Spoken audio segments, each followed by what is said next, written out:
Hello, welcome to For Flow with Chloe, where I am recording a reading that I actually recorded yesterday, but my phone decided to mysteriously vanish it off of my phone. So I'm going to have one more try, and if this one vanishes, it's a very clear sign from the universe that it's not meant to be. I've got some crystals to represent the transit that I am pulling on and the alignments that I'm pulling on. So I'm looking at Venus's journey from the 29th degree of Taurus today into Gemini today. She is conjunct Uranus, so she's having a big chat with Uranus. And then she's going to pave the way out of the 29th degree, the anaretic degree of Taurus, and into Gemini. Uranus will be following. So, very interesting. I have a chart as well, with some notes I've made. So, as you can see, I've highlighted the Venus and Uranus conjunction at the 29th degree. It's so windy. And I have also circled the the Saturn and Neptune conjunction, practically conjunction, they're so close to each other, in Aries, because Venus is in a sextile with them both. So she's also having a chat with those two big daddy planets. So Venus, and she will then, on the 7th, she'll make,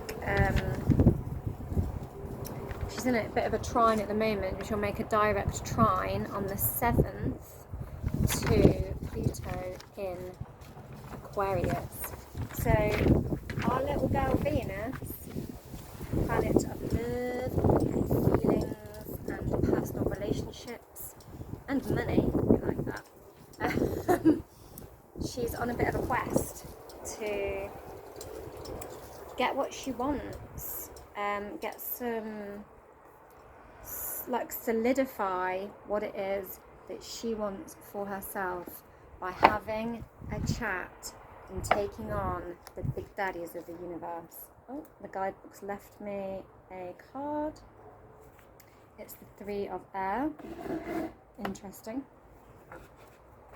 I'm using the Enchanted for Haxa deck because I feel it's quite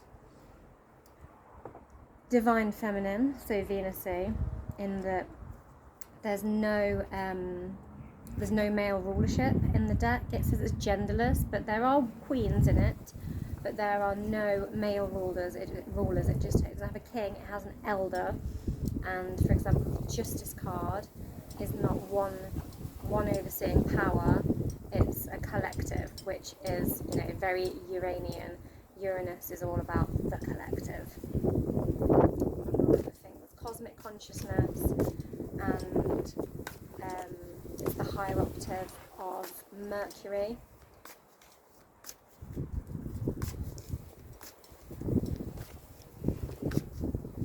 It's like innovation and big changes. We have so far the 3 of Air, the Empress, very divine feminine, Venus herself, one might say, on the table.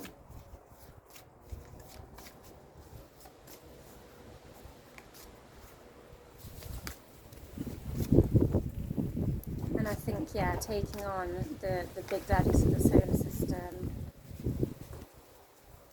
is quite brave of having chats with the elders of the solar system. It's quite brave of our little Venus, and so I thought this deck was very appropriate.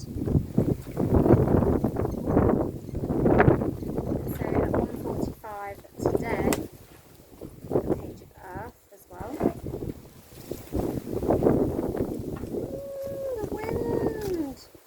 The wind!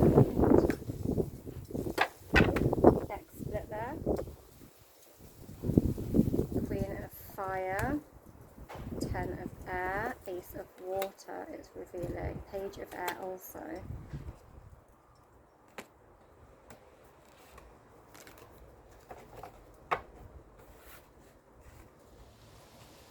I'm going to take one more.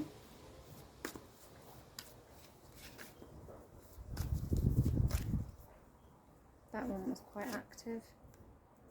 The Knight of Earth.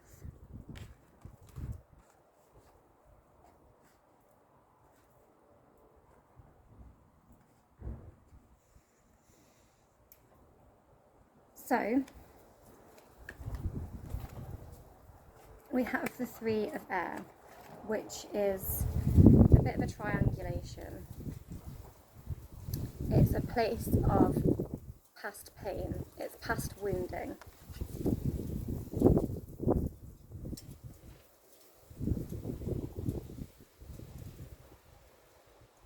We've actually got these little shadows up here, shadow fairies or shadow selves maybe, and it looks as though someone has cut off their wings. They've got these little orange wings and they look like they've had their wings cut off.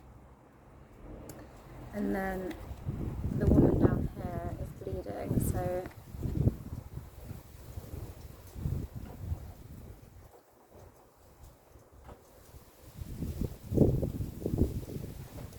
there's something to do with feeling trapped, with feeling weighed down and trapped and wounded and stuck, like an inability to ascend, an inability to take flight, something that is making you feel energetically stuck and trapped. And it is something that is hanging around in the shadow self that needed clearing. And it's deeply personally felt. And I feel like Venus is having a word with everything, everyone in the solar system to make sure she heals and meets her self-worth, and that her demands are met to get some stability with what she wants, but in a way where it's on her terms. And so you might have some feelings or situations that relate to that. We do also have, what is it called? Neptune has begun its retrograde today. It has stationed ready to retrograde. It's in Aries at the moment, but it will backslide into Pisces. So something that was not working out for you, maybe at the end of March, there's going to be some final sort of closure and some healing to do with that, and you're going to be able to move on and feel lighter, like the weight and the wounding is going to be lifted, and we're going to be able to transcend and transmute that energy much more easily now that Venus is having these chats and Uranus is going to follow her into Gemini. And this is our leading lady, the Empress. Knowing our worth, knowing we are abundant, knowing our inner wealth, that we do have the riches, that we are the riches, and that we are worth it. And not standing up in an aggressive way, but standing up in a way that is just strong. It's quietly strong. She is having these negotiations, so it is vocal, and when she moves into Gemini, she is going to be even more vocal. Because when she moves into Gemini, Gemini is all about communication and the openness of communication and the talking and the listening.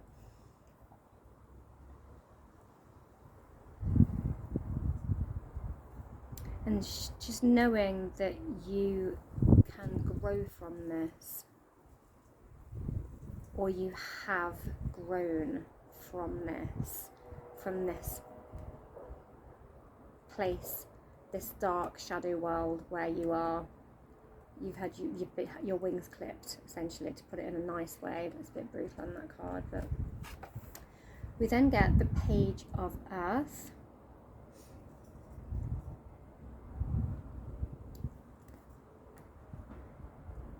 So we have a suspicious amount of seductive apple action going on here.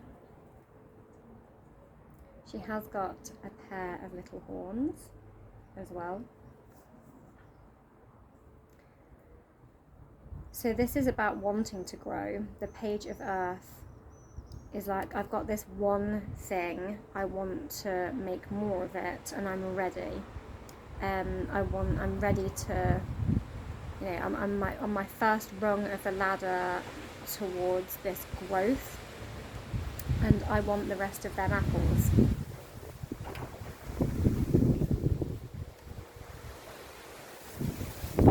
There's something about the horns on the card as well. I mean, we do have Taurus, which is an earth creature. We also have Capricorn, though. Venus does rule Taurus, and Taurus is very much, having Venus in Taurus, which she is now, she's very at home in that space, and she's very, you know, in that comfortable home territory where she is, you know, comfortable and luxuriating and feeling quite wealthy. There might be, with this shift into Gemini, coming out of this anaretic degree of the 29th degree, there might be some sudden financial changes structurally. There might be a shake-up, because Uranus, when that moves in and follows Venus, this might be her sort of declaring her demands of wealth and what she deserves in that department. And then as she moves into Gemini, when Uranus follows, as Uranus is like the wake up, the shake up, there might be some big shock, sudden surprises that are financially effective in a positive way. Because Uranus is going to like being in Gemini as well. It likes to be fast. Gemini is fast. It likes not to breathe in through the air signs. It's not being quite as comfortable in Taurus, in this slower pace. I want things to be the same. Uranus likes to do big change, sudden change, dramatic change. So look out, but it will be beneficial change. You might just need to stay grounded with that Page of Earth. I mean, it's very windy out here today. It's like feeling the turbulence and being able to stand strong and be unmovable, unshakable, because you are going to be receiving a lot of sudden information, sudden change, dramatic, dynamic, positive, spiritual, financial, possibly, leadership change, beneficial, but a lot of it. You're going to be receiving so many messages, and spiritually, in the consciousness, and being really more communicatively in tune quite soon, as well as these massive dramatic shifts that may occur in structures with this change of signs, and it will be felt personally. You will feel it on a personal level. It's going to affect the collective, but also you will feel it on a personal level because Venus is paving the way and Uranus is following. Venus is a personal planet of our self, our relationships, our personal relationships, and how our personal emotions, whereas Uranus is the collective. We then get the Queen of Fire. So some inspiration. She is, as I said, sextiling Saturn and Neptune in Aries at the moment. And there are going to be some undeniable messages about what it is you want. Aries is the I am, the me first, and it's passionate about it. And like I said, Venus is going around the board, around the zodiac's wheel, having these chats with the powers that be, to solidify what it is she wants and needs and have it met on a personal level. We have the Ace of Water, which I'm loving because it is very cleansing, but it's also that big heartfelt emotion. The Ace of Water is often represented by cups in the tarot, and it's like having that big overflowing cup of love, self-love, and having your cup filled. And this is what Venus is doing. She's going around like, I want this, I need this to fill my cup, and making her declarations of love to herself to fill her cup. And we also have, the Sun in Cancer still at the moment, and the Sun is about to pass over the degree point of where Cancer was retrograding. So I'm getting some Cancerian energy coming off of this one, with it being water. We've got Jupiter in Cancer at the moment as well, so Cancer energy is being somewhat expanded, and I need to self-nurture ourselves and be self-loving, and to have a growth mindset. And Mars did a huge retrograde through Cancer. It would have been it started in Leo and then retrograded back from Leo into Cancer, and we went back into Cancer I think around the 6th of January 2025, and it stayed there until the end of February, like late part of February, 20-something of February. And so some of this energy of then, and things that may have been troubling you then, and I think at that point as well we have Neptune at the 29th degree. Saturn and Neptune were around the final points of Pisces as well, more water around the time that this Mars, so they were on their anaretic degree, closing out things around the time that this Mars was retrograding in Cancer. And there was a lot of frustration, there was a lot of like pent up frustration and passive aggressiveness, potentially about like wounding and things that affect our roots, our family, like who we are, where we belong, where we come from, were coming up, and things were like closing out as well. So there is a lot of these Neptune and Saturn are due as they go into retrograde. Neptune has just started its retrograde, and it will go back to that 29th degree of Pisces, and we're going to have the Sun pass over that 17th degree of Cancer. So it might shine a light on how far you have come. Again, we had this earlier, come from here, from this wounding, from these maybe closures, these frustrations, some pain, some difficulty, some frustration that was going on around that time.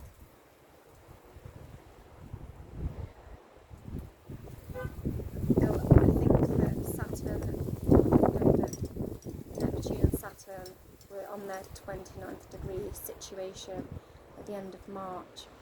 And they've been in Aries since the end of March, getting a taste of what it's going to be like in Aries.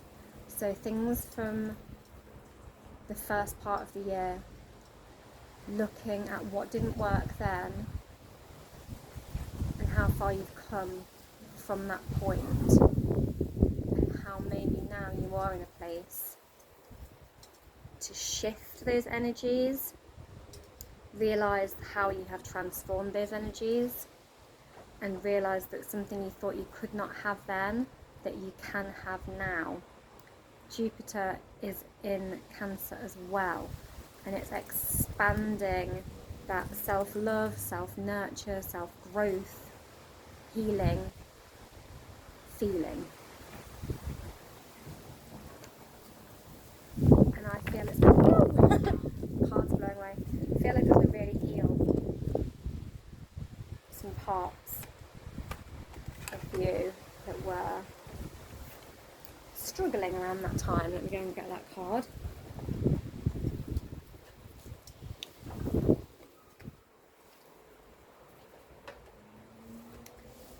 Next up we have the Page of Air. Oh, I love as well, by the way, that we have this dove, this freedom. So that's happening below the card where the wings have been clipped, cut off, healing. She's holding this dove up to the light. She's got her wings back.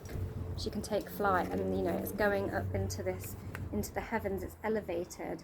We've got this rainbow as well, and with Uranus being air signs, Aquarius, it rules. Having that rainbow and that air sign on there as well with those water signs. Yes, I feel like this is this Uranus energy coming in, this air sign energy coming in a positive way and working to heal those watery emotions. Then we have the Page of Air. So a bit of air coming in again, and again we've got the bird, and she's like, look at my beautiful bird. Look, I got my beautiful wings back. Let's take flight. Let's move on. I'm ready to fly. We also have a full moon in the background on this card. We have got that Capricorn full moon coming up on the 10th, which I did a reading for, the Capricornia reading that I did a few days ago, beginning of the week. And I feel like that's going to really ground in a lot of these possibilities, and we're going to need to stay grounded with the amount of new energy we've got coming in, rushing towards us all at once. It's going to be like standing in a windstorm at times, and so we need to get strongly grounded. We might be ready and we're like, yes, I'm ready to fly, but we need to be in a still and grounded place to be able to receive. And then we get the 10 of Earth, and we've got all these cute little ladybirds.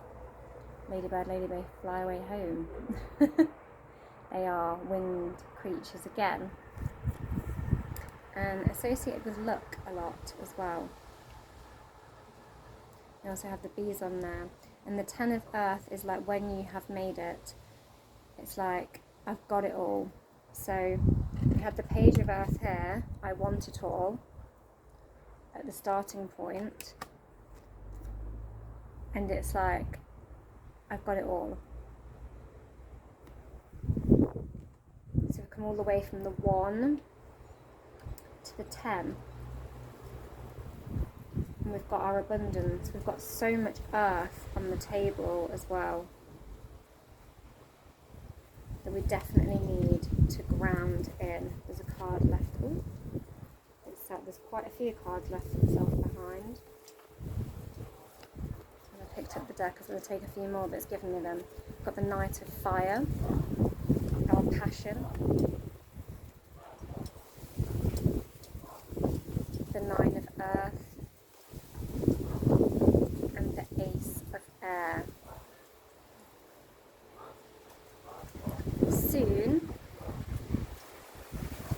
7th,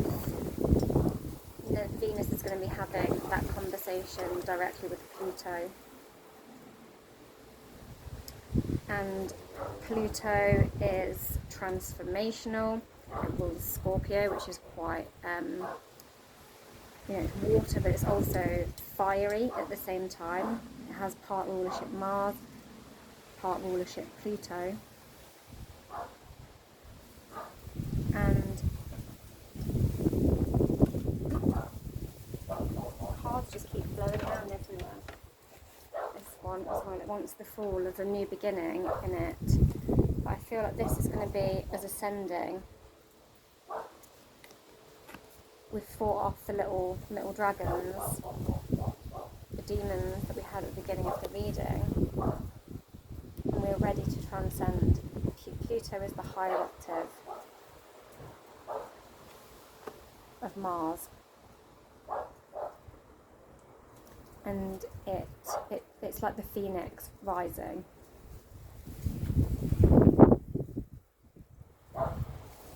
Through fire into air.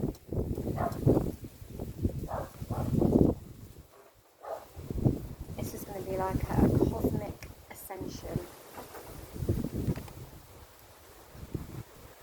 And if we can stay grounded enough to receive it, then we're going to have our new beginning, which is lovely. Venus is going to be doing the job.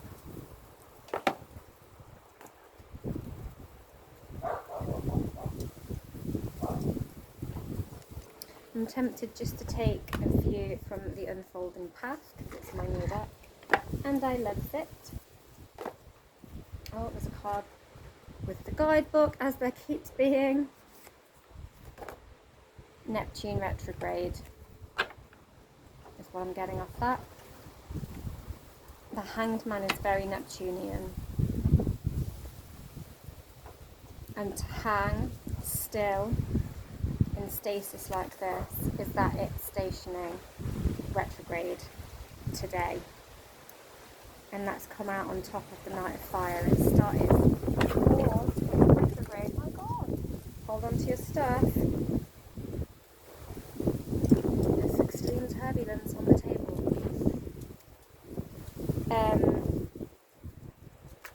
Yeah, it's starting in Aries. And the Fool is very much Aries related as well, because it represents the beginning of the zodiac wheel. Aries is the first sign of the zodiac, and we've got that Knight of Fire getting ready to take the leap on his journey as the Fool takes the leap. And so, though, we've got to have this moment of pause where we allow all of the messages to come in to that higher consciousness before we take that leap.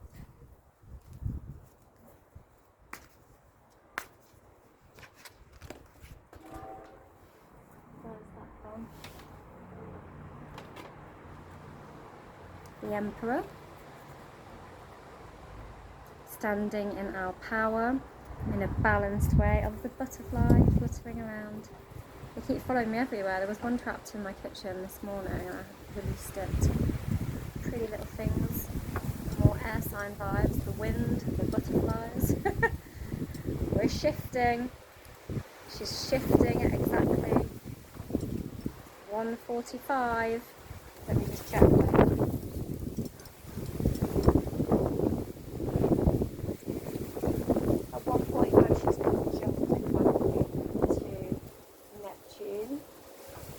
Uranus, and at 16:31 she's fully on the move.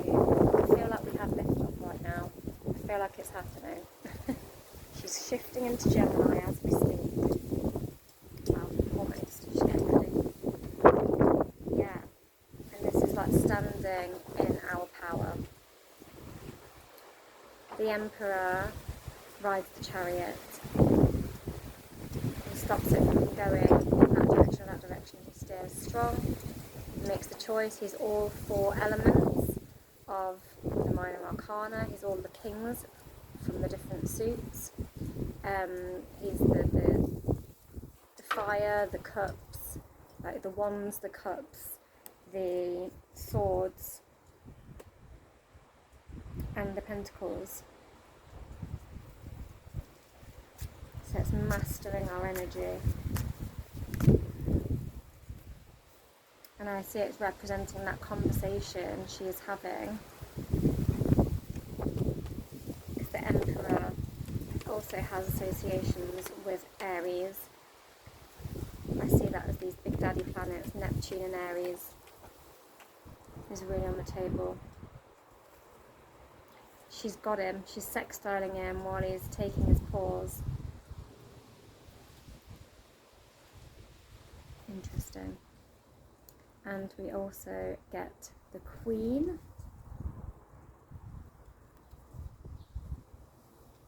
The Queen of Wands, or the Queen of Fire. So we've got rulership going on in fiery signs.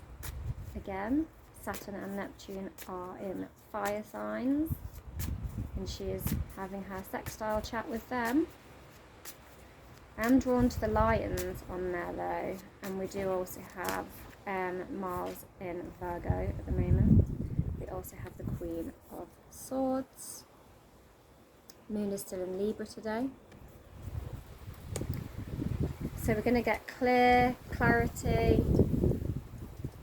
We need to stay balanced and grounded, and tune in to our magic of all of the elements, because we're getting a lot of fire, a lot of air, a lot of earth, getting it all the elements.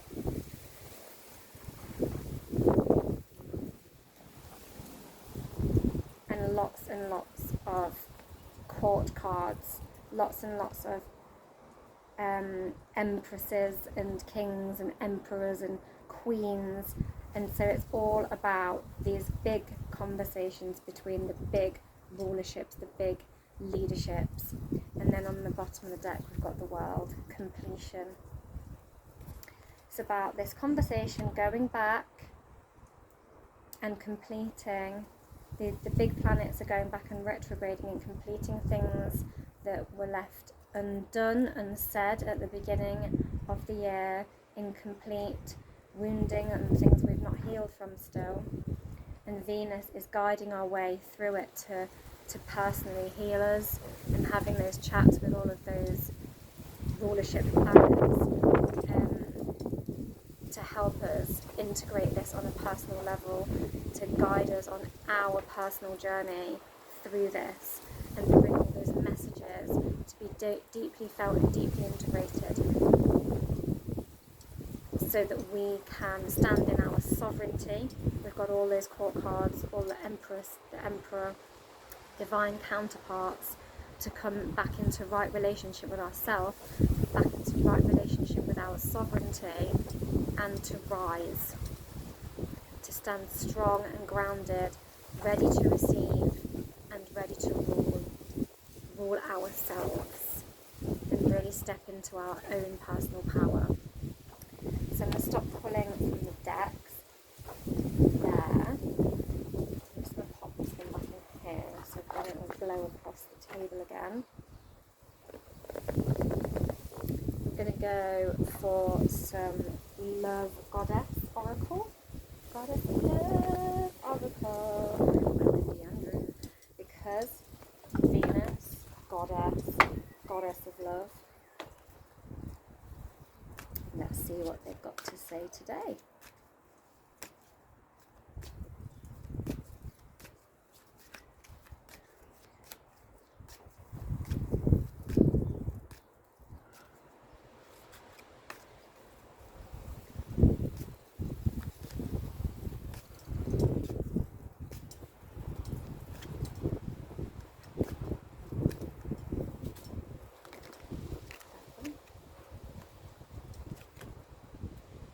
Reflection, healing, transformation.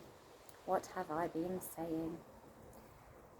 This is a journey about healing ourselves personally in order to heal the collective as well. And the planets are having a reflective time with their retrograde. There's a lot of them going into retrograde, starting with Neptune. Then we're going to have Saturn do it as well. Pluto, all the planets she's having a chat with.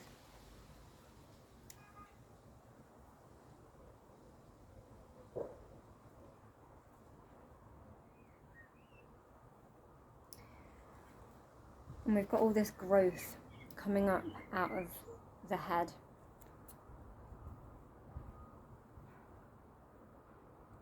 And when she has that conversation with Pluto, the planet of transformation, the Phoenix rising, we are going to transform ourselves and transform our energy. Venus is here to heal us. Help us heal ourselves. Oh wow, we've got a whole bundle. Enlightenment. Let goddess light fill you. This is what she wants to bring to us. Flow. Let goddess blessings enrich your life. This is Venus's aims in her reflection, into her conversation with these planets. This is what she is doing. Generosity. Let the divine flow of goddess nature be generous with yourself and others. Reflect and you will have enlightenment and flow and let it into your life. Journey. This is Venus's journey, and these are the gifts she intends to bring to us. Well, that is gorgeous. I don't think I need any more. Go Venus.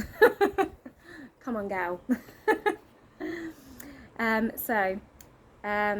Yeah, that is the reading. Don't forget to like, share, subscribe, all that jazz. And have a wonderful rest of your day. And may you find lots of grounding in this very hefty transitional day.